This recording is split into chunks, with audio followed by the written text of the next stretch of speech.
comme un effet domino en fait, hein, qui a commencé déjà toute petite, qui est avec la croyance qu'il faut être indépendante, certainement en tant que femme, il faut être indépendante. Enfin, mon cerveau n'allait plus du tout. C'était le moindre contretemps me stressait énormément. Je me mets des limites déjà par semaine sur le temps que je vais travailler et le temps que je vais me donner à moi. J'étais avec mon fils en voiture, j'ai failli renverser quelqu'un. Et donc voilà, et donc quand il y a eu le burn-out, j'étais clouée au lit, donc pas le choix en réalité de me dire maintenant je suis obligée de dormir. Bienvenue dans ce nouvel épisode de l'émission Santé d'entrepreneur, destinée à tous les chefs d'entreprise qui n'ont pas le temps de prendre soin d'eux. Vous y trouverez des interviews de dirigeants et des tips pour faire de votre santé une priorité et surtout un allié pour le développement de votre business, pour la croissance de votre entreprise. Avant d'accueillir un nouvel entrepreneur, aujourd'hui, je me présente. Je suis Bérénice, entrepreneuse et dirigeante de la société A2 Business Plus. Et j'accompagne les dirigeants à prendre soin de leur santé physique et mentale, tout en les aidant à développer leur business. Je m'adresse à vous, dirigeants de petites sociétés, entre 0 et 20 salariés, qui êtes seuls à gérer et à diriger. Pour vous, j'ai créé une méthode d'accompagnement terrain pour vous libérer de la charge mentale, alliant business et santé. Fort de mon vécu dans le monde de l'entreprise et du business, j'aspire au bien-être de ces entrepreneurs courageux qui ont osé créer ou reprendre leur entreprise, qui créent des emplois, qui portent de lourdes responsabilités sur leurs épaules chaque jour et pour qui on ne se soucie que trop peu de leur bien-être au travail. J'ai soif de partager avec vous des témoignages de dirigeants qui ont décidé de faire de leur santé une priorité et qui ont compris l'impact positif sur le développement de leur entreprise et par ricochet sur le bien-être de leurs collaborateurs. Je partagerai également des tips et des exercices pour améliorer votre santé au quotidien pour que vous soyez autonome pour prendre soin de vous. Parce que votre santé est le premier actif immatériel de votre entreprise. Faites en sorte que votre business soit au service de votre vitalité et de votre bien-être, et pas l'inverse. Eh bien, bienvenue à tous pour une nouvelle interview aujourd'hui sur mon émission Santé d'entrepreneur. Et j'ai le plaisir aujourd'hui d'accueillir Caroline. Et donc, Caroline, je te propose de te présenter, ton parcours, où tu en es aujourd'hui et donc ce que tu fais en tant qu'entrepreneur. Ok, merci beaucoup Bérénice. Et déjà d'abord, je voulais te dire merci de m'avoir invitée pour ce podcast parce que je suis très très honorée pour avoir écouté les autres podcasts. Déjà, je trouve que c'est vraiment un podcast qu'il faut pour pas mal d'entrepreneurs. Et c'est un sujet qui me tient à cœur aussi, la santé et le fait de prendre soin de soi et de prendre soin du coup de son entreprise. Parce que c'est un sujet qui me touche beaucoup, vu qu'il y a 2 ans, en fait, je me suis retrouvée en burn-out. Donc, quand tu m'as posé la question, est-ce que je veux participer, je me suis dit, OK, est-ce que je suis légitime déjà pour en parler et puis, je me suis dit, bah oui, parce que finalement, je peux montrer tout ce qu'il ne faut pas faire aussi en tant qu'entrepreneur si on ne veut pas s'écrouler. Mais voilà, on en parlera après de toute façon. Et merci effectivement, parce que la notion de légitimité, elle arrive très souvent quand je sollicite des entrepreneurs.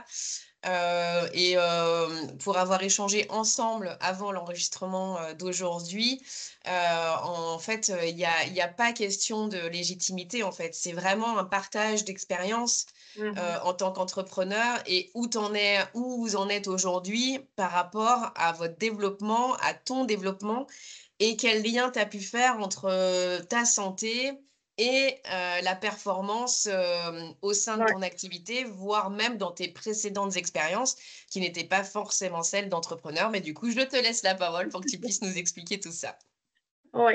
Alors, je vais me présenter un petit peu quand même avant.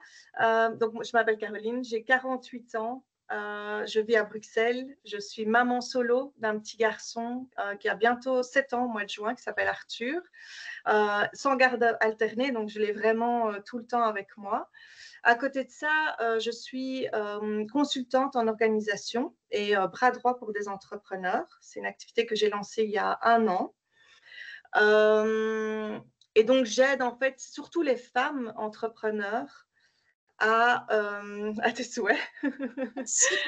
Et donc, j'aide surtout les femmes entrepreneurs à retrouver un second souffle, en fait, parce que beaucoup de femmes, de par la place de la femme dans la société déjà depuis très longtemps, elles portent énormément de casquettes.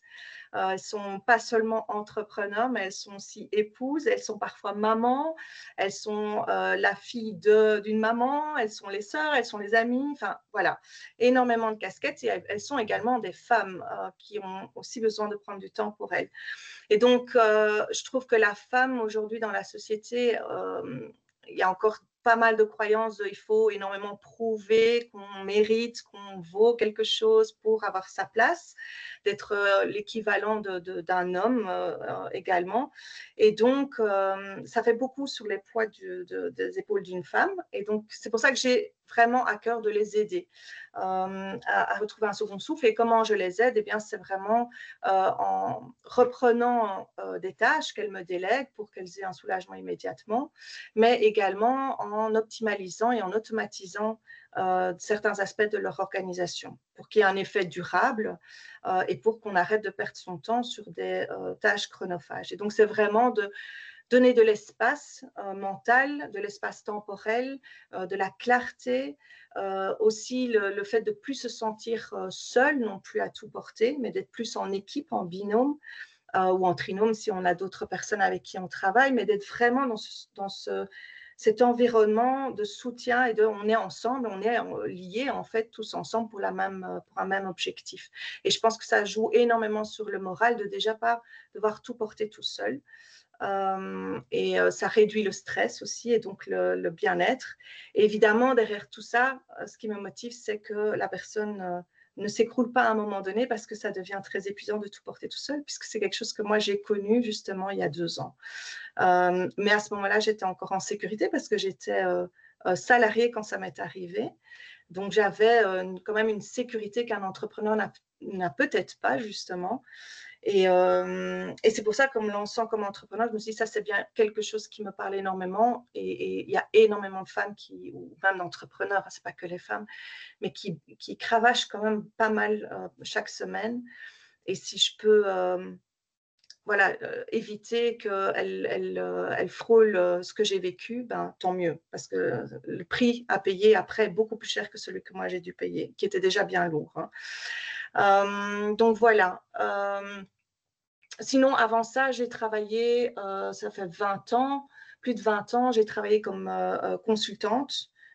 J'ai commencé chez les Big Five comme consultante en organisation, justement. J'ai longtemps travaillé dans tout ce qui est consultance lean aussi, donc optimisation, efficacité, remettre du sens dans les processus, enlever tout ce qui est gaspillage dans ces processus.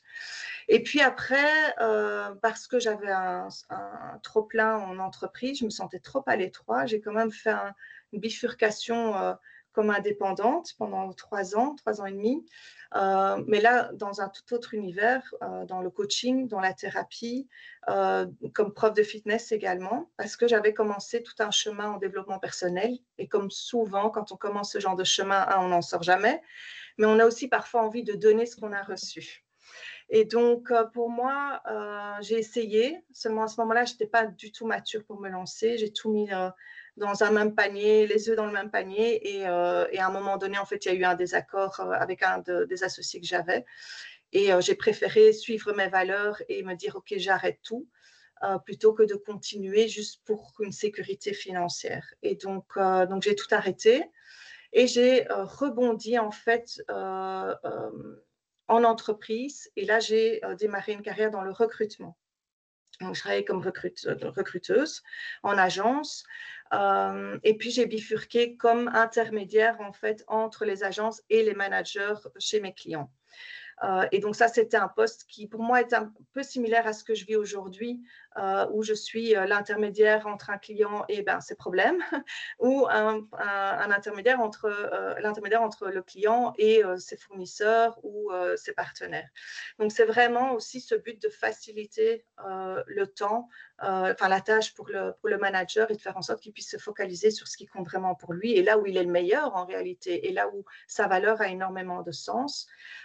Et moi, de l'autre côté, dans l'ombre, en fait, c'est faire en sorte qu'il puisse être beaucoup plus focus dans ce qu'il fait et que le reste tourne malgré tout. Voilà.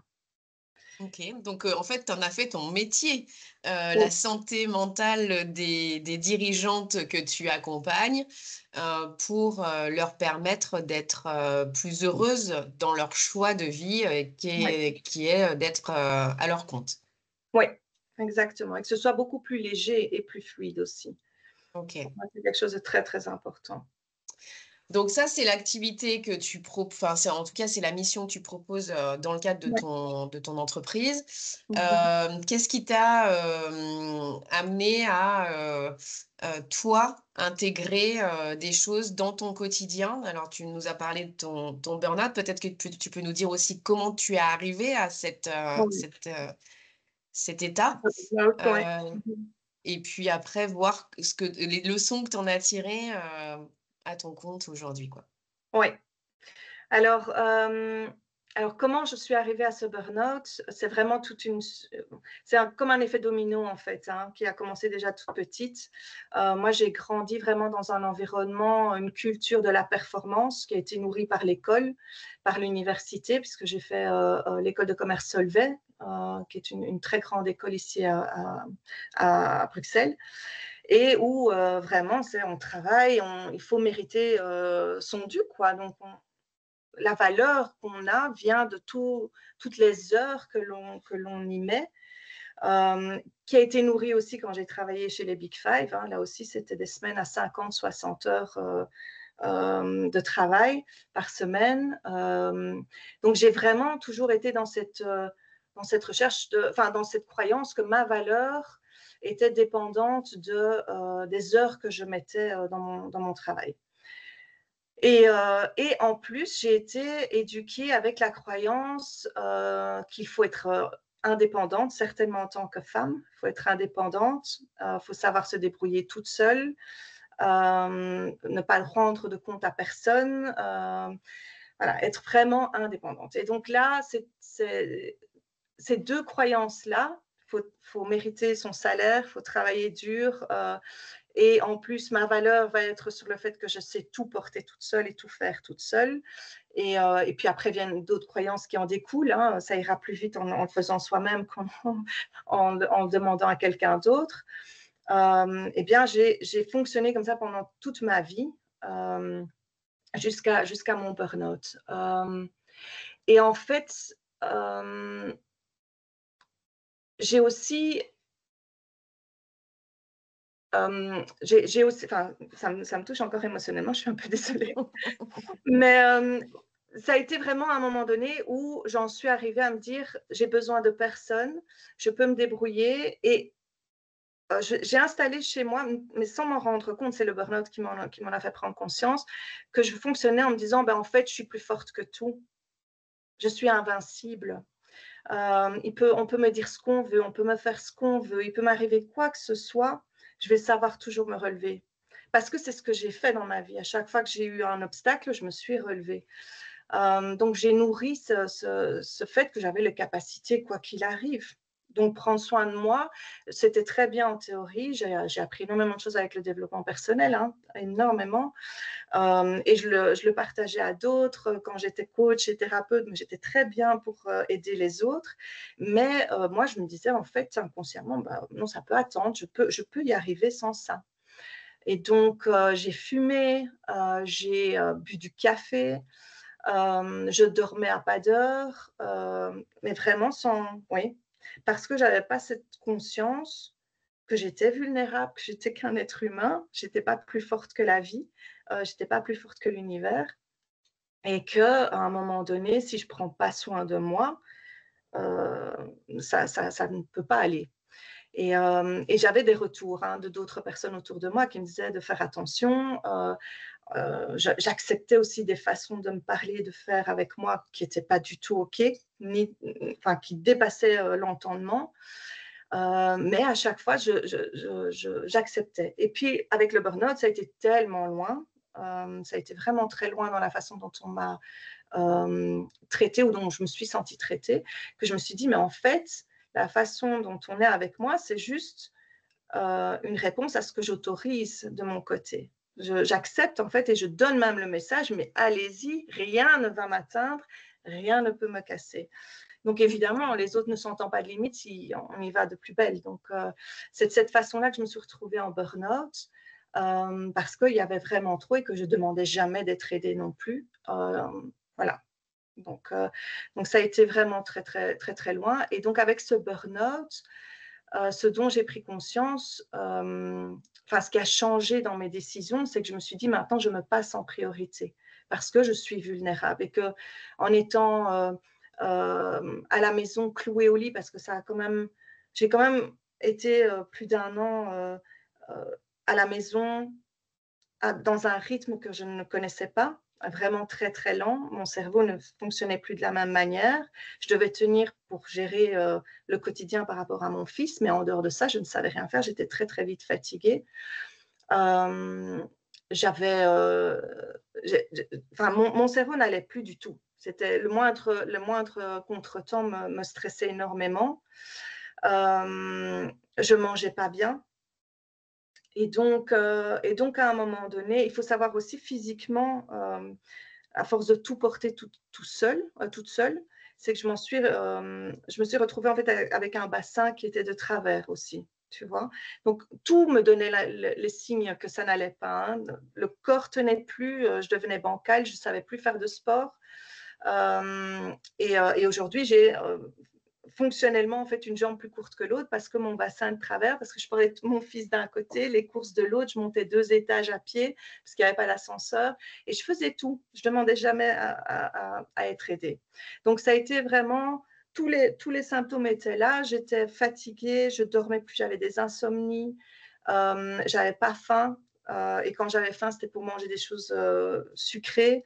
Je buvais 8 tasses de café par jour. Je ne buvais pas d'eau. Je faisais plus de sport puisque physiquement, je ne savais plus. Donc, nerveusement, j'étais au bout. Et donc, ça a été aussi à un moment donné où j'étais avec mon fils en voiture. J'ai failli renverser quelqu'un. Je m'énervais pour rien par rapport à mon fils aussi. Donc, voilà, ça, c'était tous les signes d'une surcharge qui était là et qui m'atteignait sur tous les plans. Et donc voilà, et donc quand il y a eu le burn-out, j'étais clouée au lit, donc pas le choix en réalité de me dire maintenant je suis obligée de dormir, que je le veuille ou non. Et ça a mis 1 an pour que je puisse recommencer à être active en fait.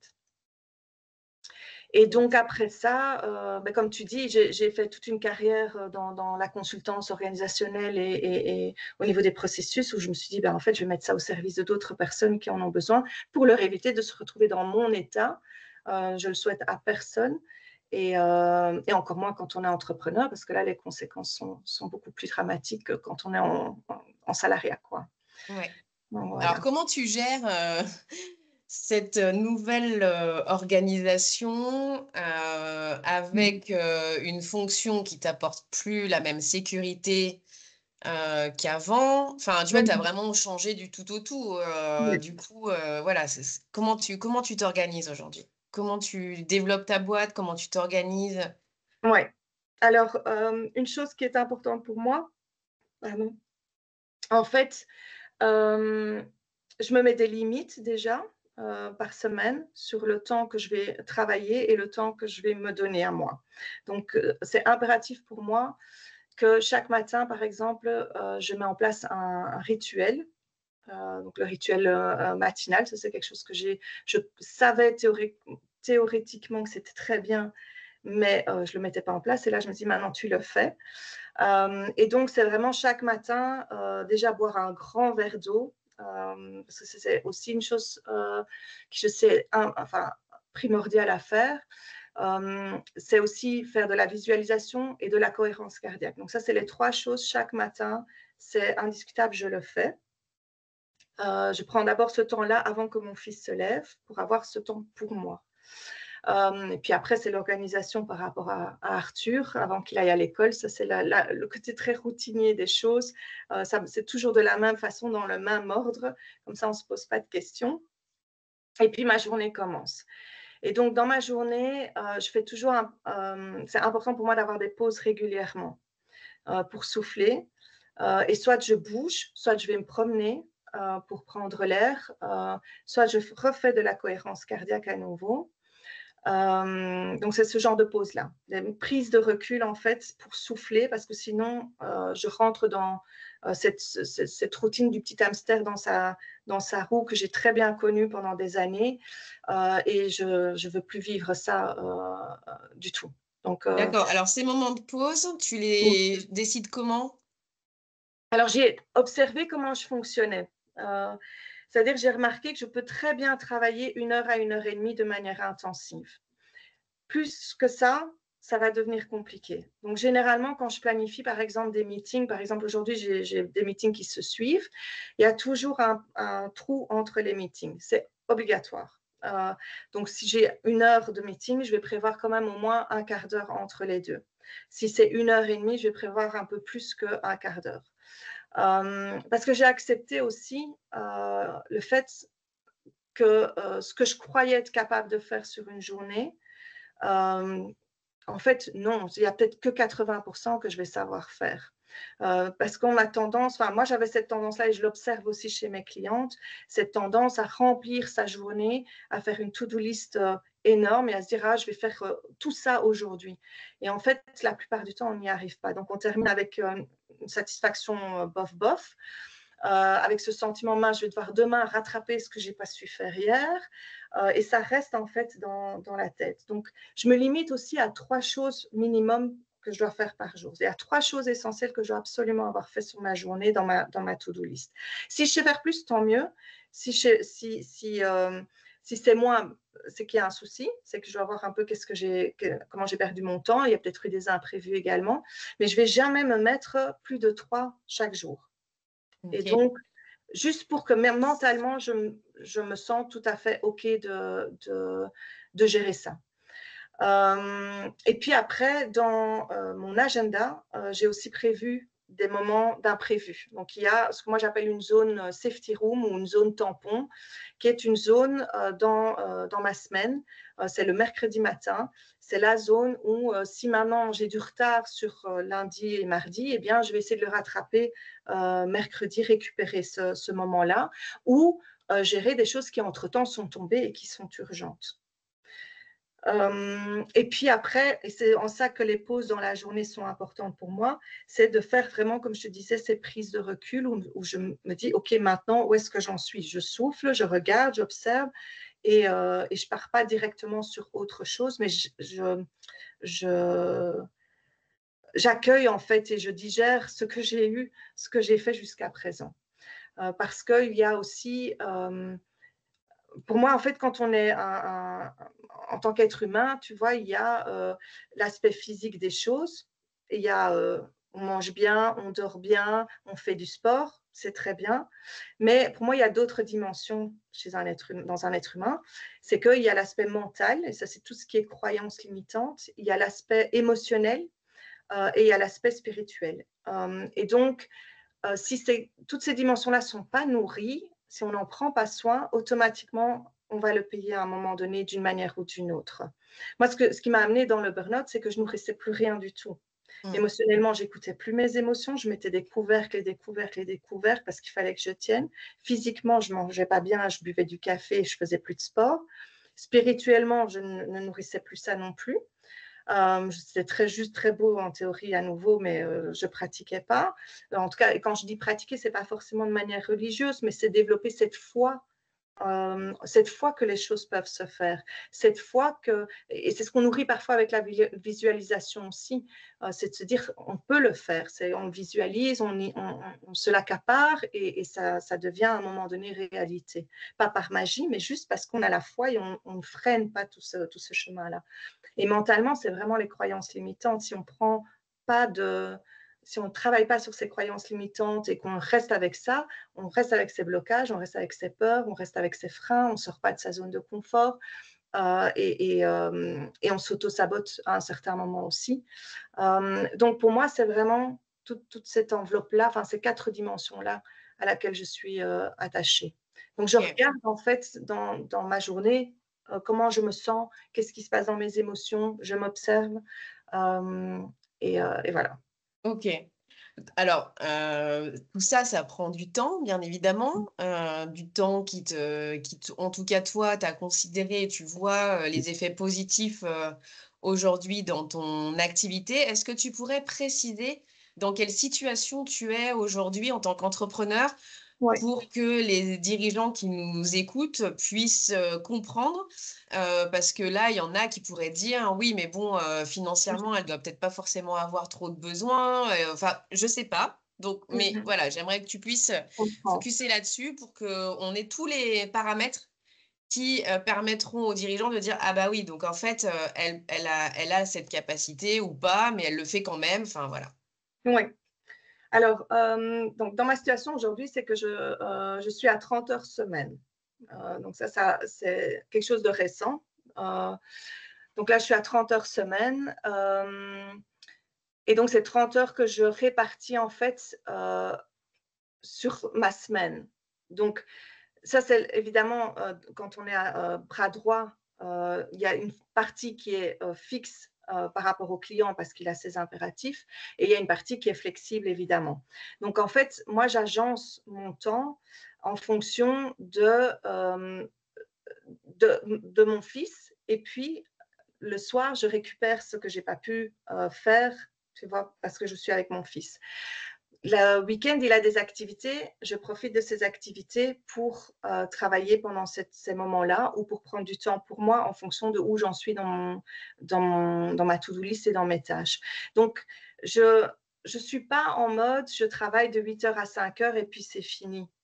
Moi, je module en fait mes tâches et mes activités dans mon agenda de 7 jours. OK. Donc, je m'accorde cette flexibilité-là. Maintenant, voilà, je suis à 30 heures. Là, avant, je travaillais 40 heures. Je ne suis pas sûre qu'à un moment donné, je vais passer à 40 heures parce qu'il y a pour moi effectivement ce besoin de temps pour moi. Obligatoirement, que je n'avais pas avant et qui a fait que je suis arrivée au burn-out.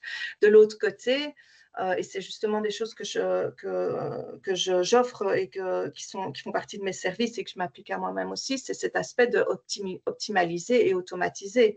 Je vais pas, il y a des choses, si je vois que je peux les automatiser parce que ce sont des tâches répétitives et manuelles et que techniquement on peut les faire de manière automatique, je vais privilégier cette solution-là, ça me fait gagner du temps, ça me limite en termes d'erreur aussi, parce que quand on fait manuellement les choses, il y a un risque d'erreur, alors que quand c'est automatique, c'est automatique. Mmh. Et on ne parle pas d'automatisation complexe non plus, hein. C'est de la création d'un contrat, c'est de la création d'un contrat et l'envoi du contrat, des communications, des échanges de données d'un système à un autre et de la création de factures et l'envoi d'une facture. Donc, ce n'est pas des gros systèmes non plus. Voilà, je ne suis pas informaticienne non plus, hein, donc j'adore l'automatisation et je me spécialise là-dedans, mais loin de moi de me substituer à un développeur Java ou, ou quoi que ce soit, quoi. OK, donc toi, tu as fait un choix aussi, Mmh. dans ta vie d'allouer 30 heures par semaine de travail, Ouais. pour ton activité. Donc c'est quelque chose qui, te permet, d'en vivre et voilà, tu t'es défini cette organisation et ce temps de travail par rapport à tes besoins. Oui, aujourd'hui, je peux le faire, bien évidemment. parce qu'il y a d'autres sources financières dont je dispose aussi à côté de par l'immobilier. Et je ne parle pas d'un grand immobilier, mais voilà, j'ai cette chance-là d'avoir cette ressource-là aussi. Mais je vois les choses de la manière où ça, c'est mon impératif. Enfin, c'est mon impératif, c'est 30 heures et pas plus. Et donc, le challenge que moi je me donne, c'est de me dire, eh bien, à ce moment-là, comment développer mon activité pour arriver à générer suffisamment de revenus à un moment donné, tout en continuant à travailler 30 heures, plutôt que de me dire, je veux gagner plus, donc je vais travailler plus. Tu vois, je suis plutôt en mode, je veux peut-être gagner plus, évidemment, c'est toujours, ça contribue toujours au bonheur d'une manière ou d'une autre, mais pas au sacrifice de ma qualité de vie, de mon temps, du temps que je passe avec mon fils et de mon bien-être. Et c'est là où, pour moi, en tant qu'entrepreneur, on a ce challenge de créativité à apporter. C'est ce qui nous nourrit aussi. Moi, c'est ce qui me plaît, en fait, depuis que je me suis lancée. Tu parlais d'insécurité. Il y en avait une au départ, mais de l'autre côté, d'être indépendante face à ça, je me dis, ben, la sécurité, elle ne vient pas de l'extérieur, elle vient de l'intérieur. Donc, qu'est-ce que je vais faire pour nourrir ma sécurité intérieure? Et donc, c'est plutôt de la foi, c'est de la visualisation, et puis c'est de la confiance en soi et travailler là-dessus, plus que de juste cravacher plus.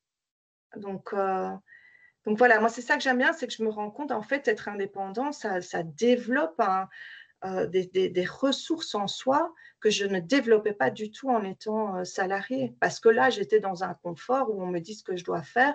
Oui, en tant que manager, évidemment, je vais aussi apporter mon avis et apporter des solutions. Mais il n'empêche que c'est très confortable. On n'a pas besoin de réfléchir très, très loin, je trouve. Alors qu'en étant indépendant, il y a quand même ce challenge, ce développement personnel qu'on a à faire constamment parce qu'il y a cet enjeu, c'est notre entreprise et on veut qu'elle grandisse, on n'a surtout pas envie qu'elle s'arrête. Et on est confronté à toute cette sécurité, insécurité, confiance, pas confiance, estime de soi, pas estime de soi. Enfin, et je trouve que c'est vraiment, d'où l'importance pour moi en tant qu'entrepreneur de vraiment travailler sur ses croyances, travailler sur son émotionnel et profiter de tout ce qu'on croise comme challenge sur ce chemin pour le faire justement. Ok. Voilà. Eh bien, écoute, c'est chouette. Tu nous as partagé déjà des choses assez personnelles et intimes, et ça a généré de l'émotion aussi bien pour toi, mais aussi pour moi. J'en ai eu des frissons.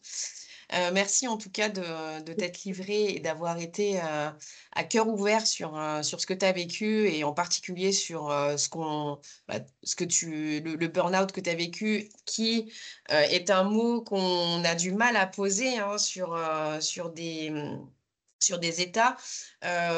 Et malgré tout, on voit plein de choses sortir au niveau médical dans des études qui montrent que beaucoup de dirigeants ont ces symptômes de burn-out.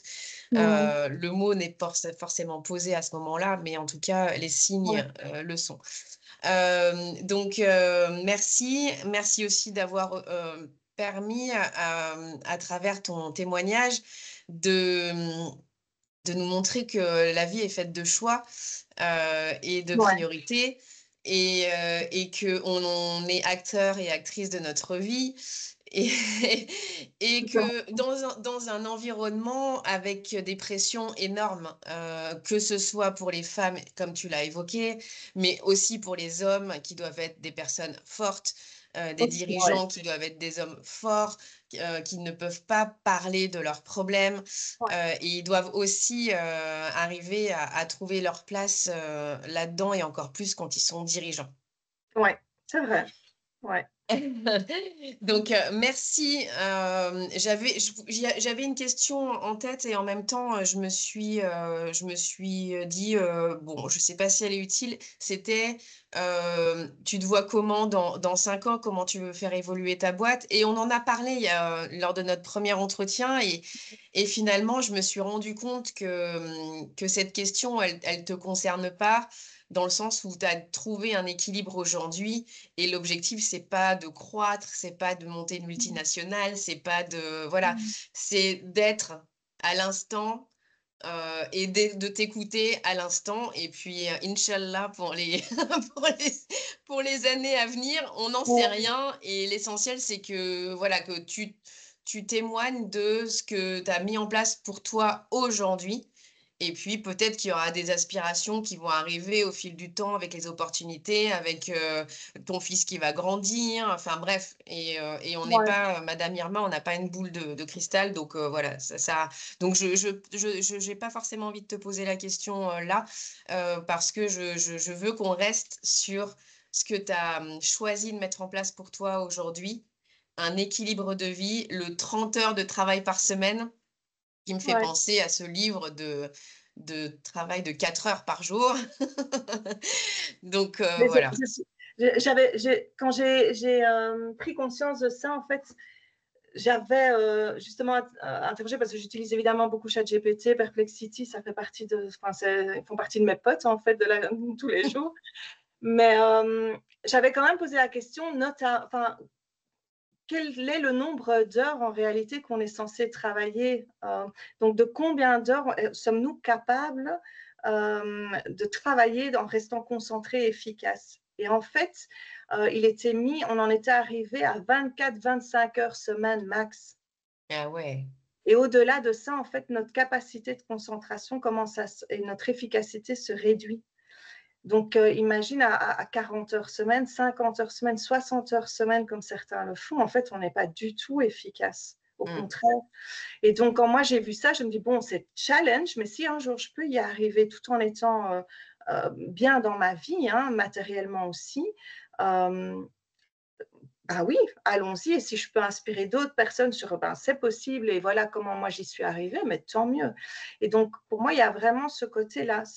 Il y a la qualité de vie, effectivement, on n'en a qu'une de vie et on n'a que les enfants grandissent, nous on vieillit et finalement, autant en profiter, quoi.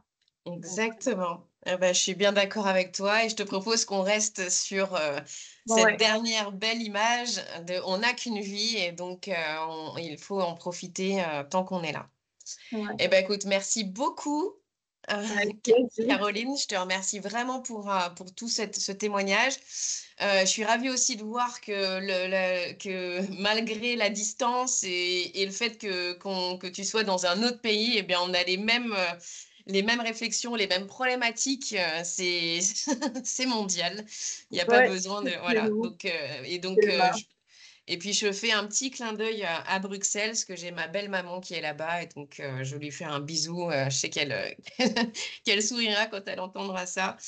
Merci à toi. Et je te dis donc bah, bonne fin de journée et au plaisir de te voir.